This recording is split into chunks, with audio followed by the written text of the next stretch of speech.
The rainy evening. The rain hadn't stopped since morning. The restaurant lights glowed softly through the glass windows as Ethan Reed, one of the city's youngest CEOs, sat at a corner table. He hated blind dates, they always felt like interviews. But his best friend insisted, just one dinner, Ethan. You need someone real.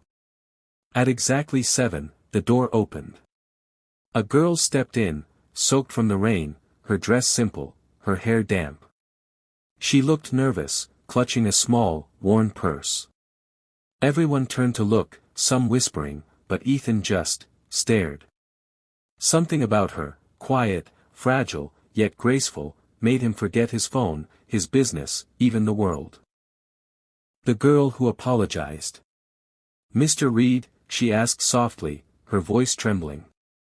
Ethan stood, surprised she even recognized him. I'm sorry I'm late," she said, eyes lowered. "The bus broke down, and I couldn't afford a cab." Ethan blinked. No one had ever said something so honest to him. No pretense. No show-off. Just truth. He gestured for her to sit. "It's fine. I'm glad you came." She smiled faintly, embarrassed as she tried to dry her sleeves. "I know I don't really look like I belong here." Ethan's lips curved into a small smile. "You belong more than anyone else I've met." The hidden story. Her name was Lila Grant. Once a design student, now working 2 part-time jobs to care for her little sister. She'd lost her parents in an accident 2 years ago.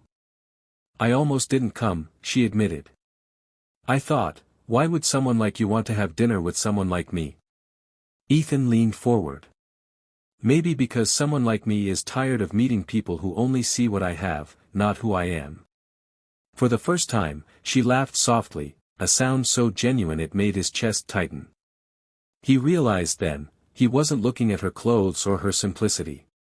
He was looking at her soul. The test. As they finished dinner, a woman from another table whispered loudly, "She doesn't look like his type." Lila heard. She froze, embarrassed. "Maybe this was a mistake," she said, standing up. But Ethan gently took her hand. "Don't go. Let them think what they want. I know what I see." He paid the bill and led her outside, holding his umbrella over her. "You know," he said softly, "I've been in rooms full of diamonds, but tonight, I think I found something rarer." Lila looked up at him, eyes glistening in the rain. "And what's that?" He smiled. "Someone real. The beginning of everything." Weeks passed. Ethan kept calling, showing up with coffee after her shifts, walking her home in the rain. Lila tried to push him away. "You deserve someone better," she'd say. But Ethan only smiled. "Better doesn't exist when I already have everything I've ever wanted." Months later, at the same restaurant where it all began, Ethan placed a small velvet box on the table.